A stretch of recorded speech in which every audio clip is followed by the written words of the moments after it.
Hoje a gente não só vai ver como funciona, mas também vai dar uma mãozinha na construção de uma usina solar. Bora ver!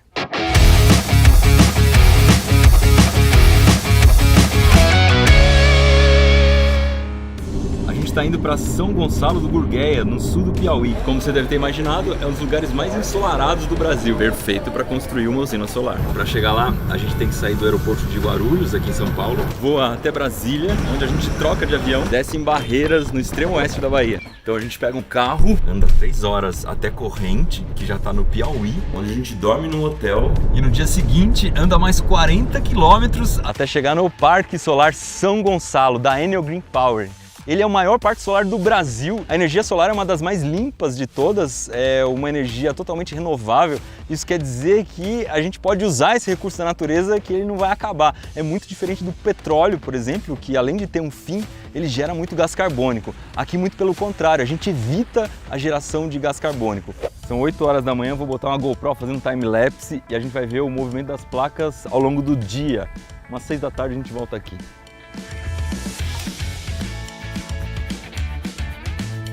O negócio ficou parecendo um ninho de extraterrestre. Quem passar aqui eu não sei o que vai imaginar. Antes de ver a usina funcionando, vamos dar uma olhada como que é a construção de uma usina solar.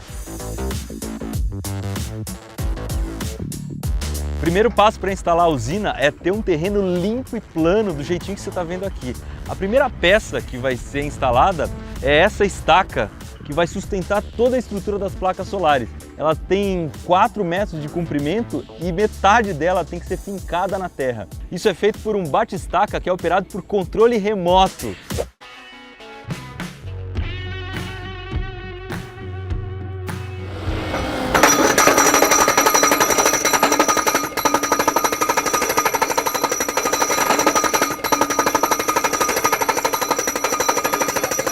É muito rápido. Já foi.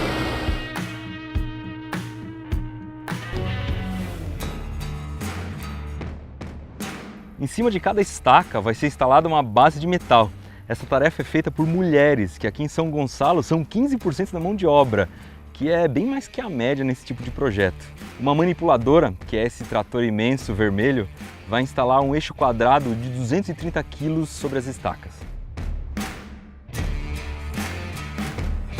Depois ainda vão ser colocadas umas travessas em cima do eixo e o que a gente vai ter no fim das contas é uma estrutura parecida com uma espinha de peixe, com uma coluna vertebral e várias costelas. É isso aqui que vai sustentar as placas fotovoltaicas.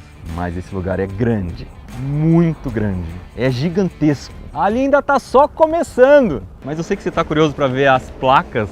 Tem uma galera instalando ali no fundo, vamos dar uma olhadinha?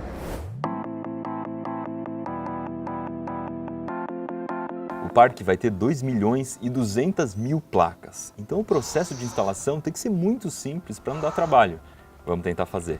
Rapaz, é pesadinha! E agora, vem por aqui? Não, agora vai virar. Ah, tá. Você segura a firme com o lado. Tá, tô segurando.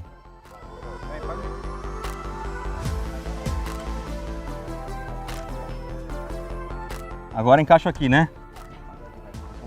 Agora foi. Rapaz do céu, é duro de encaixar. Foi. Tava achando que era simples pra caramba, tem um monte de segredinho aqui. Encaixar e a chave fica aqui. Na próxima vinha. Já tá aqui. Acho que eu fui mais ou menos.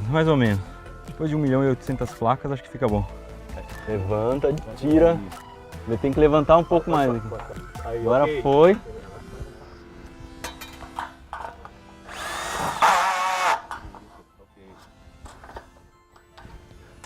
Quantas dessas você coloca por dia? Essa aqui dá 280, 300. 280, 300. As placas vêm de navio da China dentro dessa caixa de papelão. São 32 placas por caixa e como ela não tem moldura, é tudo direto no vidro, tem que ter uma proteção muito boa para que uma placa não bata na outra.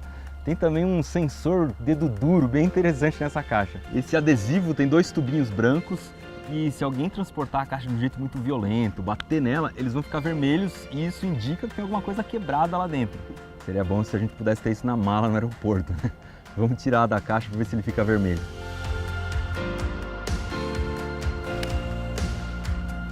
Se você está prestando bastante atenção no vídeo, você deve ter reparado que a parte da frente e a parte de trás da placa, elas são praticamente idênticas. A única diferença é que na parte de trás a gente vai ter uma saída aqui na ponta para conectar o cabo de energia. Isso quer dizer que essa placa gera energia dos dois lados, do lado que está batendo o sol, mas também desse lado aqui, em que existe alguma luz que está sendo refletida pelo chão ou até sendo refletida pela placa que está do outro lado, olha lá. Por causa disso você vai ter mais rendimento, isso significa que no mesmo terreno você consegue gerar mais energia do que uma placa que só funciona de um lado.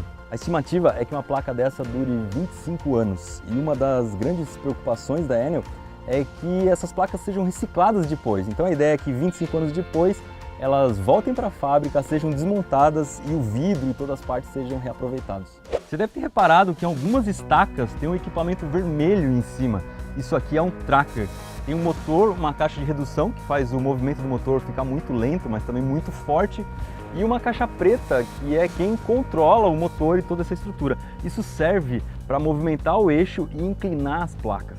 E por que a gente vai querer inclinar as placas? Se fosse um telhado de casa, por exemplo, elas ficariam fixas. Isso é importante porque a posição ideal da placa é sempre 90 graus em relação à luz que está chegando do sol. Então vamos supor que o sol esteja aqui, a luz está chegando a 90 graus em cima da placa, só que o sol se movimenta. E o ideal é que a placa se movimente para acompanhar o movimento do sol. Isso quer dizer que uma placa fixa, ela sempre vai ser menos eficiente do que uma placa que pode se mexer, que nem essa aqui. Lógico que essa inclinação ela vai ser um movimento muito lento, que vai acontecer ao longo de um dia inteiro. Aliás, é isso que a gente está tentando ver naquele time-lapse, que se tudo der certo, vai ficar bom. Mas a gente consegue colocar um equipamento aqui na ponta e acelerar um pouquinho o processo para conseguir ver de um jeito mais rápido. Mesmo em velocidade super rápida, ainda é bem devagar. Imagina o peso dessa estrutura inteira. Quantas placas são por tracker? 90 placas por tracker. Eles me contaram aqui que quando toda a estrutura está pronta, cada tracker movimenta quase 4 toneladas.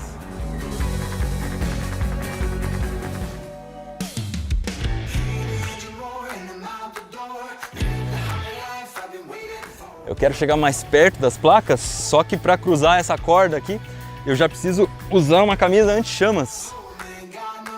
Cada placa dessa gera 385 watts se o sol tiver a pino, no máximo de sol. Isso quer dizer que você precisaria de umas 3 placas para passar sua roupa, por exemplo. Consegui um pedaço de placa que sofreu um acidente e a gente consegue ver direitinho quais são as camadas do sanduíche. Primeiro vai ter um pedaço de vidro, depois do vidro vem um isolante, que é um plástico, é um polímero. Depois o silício, que é essa parte preta que a gente consegue enxergar aqui, é onde gera energia. Nesse caso a gente vai ter silício dos dois lados, né? E aí repetem as camadas, de novo um isolante e o vidro. Se a gente olhar bem de perto, a gente consegue ver umas faixinhas prateadas. Elas são as trilhas que vão carregar a energia até esse conector que dá a saída da placa. Como é que esse negócio consegue gerar energia com a radiação do sol? Na placa existem 2 tipos de silício que são tratados de um jeito diferente. No primeiro tratamento, o silício vai ficar com alguns elétrons a mais e no segundo tratamento ele vai ficar com alguns elétrons a menos. Quando os fótons, que são as partículas de luz, chegam até aqui, eles fazem com que os elétrons que estão no silício que tem elétrons a mais se movam e vão para o silício que tem elétrons a menos. E se você lembra bem, movimentação de elétrons é corrente elétrica, é energia elétrica. A energia gerada pelas placas vai ser transportada por baixo da terra por esses cabos. A tensão de cada um deles é de 1500 volts. Se você está achando que esse cabo aqui é grande, assiste mais um pouquinho que você vai ver um cabo de respeito. A cada 16 mil placas, a gente vai ter aqui um eletrocentro, que é essa estrutura branca que você está vendo no fundo. Dentro dele existem 2 equipamentos muito importantes. O primeiro é um inversor. Rapaz, não, foi só o plástico aqui. O primeiro é um inversor, que é um equipamento que transforma a energia de corrente contínua, que ela chega das placas em corrente contínua, é uma energia parecida com uma pilha que você tem aí para colocar numa lanterna, em que tem um polo positivo e um polo negativo, em corrente alternada, em que os polos positivo e negativo ficam se invertendo. E o segundo equipamento é um transformador. A energia chega em 1500 volts e sai daqui em 34.000 volts. A partir daqui, a energia é transportada por um cabo um pouquinho mais grosso do que aquele que a gente acabou de ver, Como um vai do lado do outro, ele precisa de um isolamento muito grande, né? Uma camada de plástico muito grossa, então o cabo acaba ficando com mais ou menos uns 5 centímetros de diâmetro. Será que isso aqui é fácil de entortar?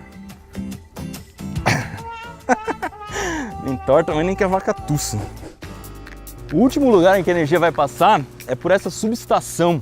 Quem vai fazer esse trabalho vão ser aqueles 2 transformadores ali, que são mais ou menos que nem uma fonte de celular, só que um pouquinho maiores. Por questões de segurança a gente não pode chegar perto, mas são esses 2 aqui.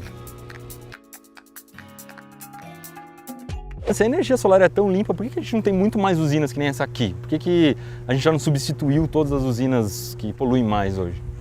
Então, alguns anos atrás, os painéis solares, que são a maioria dos objetos que nós temos na planta, eram muito caros e sempre foram importados. Não existia uma concorrência como existe hoje, então isso tornava o processo caro e a gente tinha muita dificuldade de conseguir trazer essas placas, seja de onde fossem, para cá para o Brasil. Hoje em dia, o número de concorrentes e de fabricantes aumentou muito e continua aumentando a cada dia que passa. Já são quase 6 horas da tarde e as placas que estavam viradas para leste, que é onde o sol nasce, agora já viraram para oeste, que é para onde o sol se põe. Isso quer dizer também que o nosso time-lapse já está terminando e a gente pode tirar o nosso ovo de Páscoa daqui.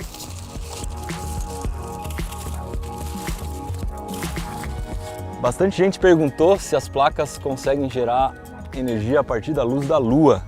Não conseguem. Aliás, se elas conseguissem gerar com luz da Lua, ela podia chamar placa lunar, né? A câmera está ligada ainda 100% de bateria, nosso powerbank funcionou bem, 1023 fotos que vão formar o vídeo que você vai ver agora. Se você curtiu o nosso time-lapse, não esquece de deixar o seu joinha aí embaixo, fechou?